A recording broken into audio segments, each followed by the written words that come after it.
बाद साथियों, आंदोलन 8वें महीने में है और ये तस्वीर बिल्कुल साफ हो चुकी है कि बीजेपी जो पार्टी है वो राष्ट्र विरोधी है, वो संविधान विरोधी है, वो लोकतंत्र विरोधी है, वो गरीब विरोधी है, मजदूर विरोधी है, किसान विरोधी है, नौजवान विरोधी है और महिला विरोधी है। आपने ये भी देखा कि जो इनका संगठन है आरएसएस, वो आजादी के समय अंग्रेजों की दलाली किया करता था। आज आप ये भी देख रहे कि आरएसएस और बीजेपी केवल सांप्रदायिकता का काम करते हैं, केवल जाति पाति के नाम पर बांटने का काम करते हैं, केवल क्षेत्रों के नाम पर बांटने का काम करते हैं और 3 कानून ला करके देश के किसान को, मजदूर को, गरीब को सड़कों पर बैठा दिया है। और पूरे तरह से अगर हम समझें तो भारतीय जनता पार्टी और जो आरएसएस है वो देश के संविधान को खत्म करके, लोकतंत्र को खत्म करके वो एक अपना संविधान लागू करना चाहते हैं। इसलिए साथियों, जरूरी है कि हिंदुस्तान बीजेपी मुक्त बने, बीजेपी मुक्त भारत हो, ऐसा अभियान भी अब चलाने की जरूरत है। मेरी आप सबके माध्यम से अपील है कि जनता सच्चाई जान चुकी है। जिस जनता ने इनको सत्ता पे पहुंचाया, इनको सत्ता की कुर्सियों तक लेकर के गए, वो जनता बीजेपी से अलग हो चुकी है।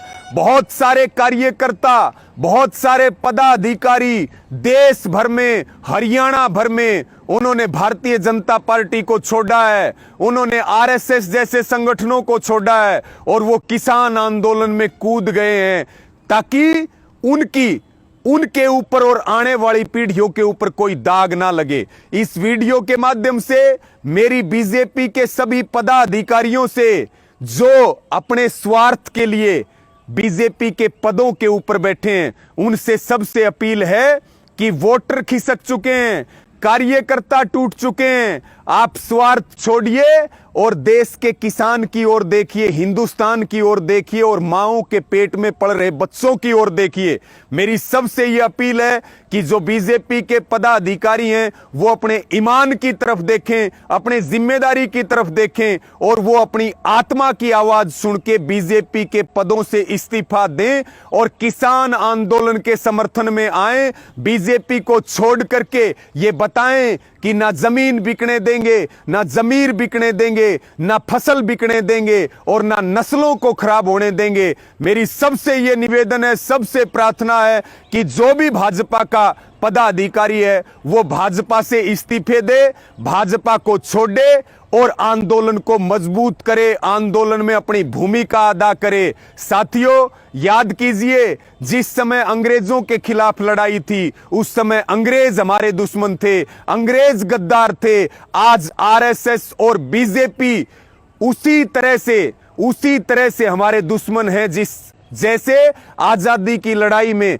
अंग्रेज हमारे दुश्मन थे। तो मेरा आप सबको यह कहना है कि गद्दार साबित ना होइए, आप अंग्रेजों के बराबर अपनी तुलना मत करवाइए, आप अपनी ना सोचें लेकिन कम से कम अपनी आने वाली पीढ़ियों के ऊपर दाग ना लगाइए। सर धड़की बाजी का आंदोलन चल रहा, आप इस स्वार्थ को त्यागें और जो देश विरोधी बीजेपी है उसके पद को छोड़ करके अपने ईमान का परिचय दें और इस किसान आंदोलन को मजबूत करें, क्योंकि इसी आंदोलन से देश बचेगा, इसी आंदोलन से तस्वीर और तकदीर बदलेगी और इसी आंदोलन से हिंदुस्तान का लोकतंत्र बचेगा। मैं अंत में फिर आपसे अपील करता हूं कि बीजेपी के पदाधिकारी, बीजेपी के जो वोटर और कार्यकर्ता थे, उनकी जिम्मेवारी समझ करके और ज्यादा से ज्यादा अपने पदों से इस्तीफा दें और अपने ईमान का, धर्म का, अपनी जिम्मेवारियों का एहसास कराएं और बताएं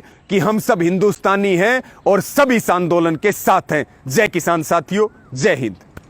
नेशनल दस्तक की आपसे गुजारिश है कि अगर इसको बचाना चाहते हैं तो नेशनल दस्तक को सब्सक्राइब करने के लिए रेड कलर के सब्सक्राइब बटन को दबाएं, फिर बेल आइकन की घंटी दबाएं। नेशनल दस्तक को बचाने के लिए बहुत जरूरी है कि हर खबर को शेयर करें, लाइक करें, कमेंट जरूर करें।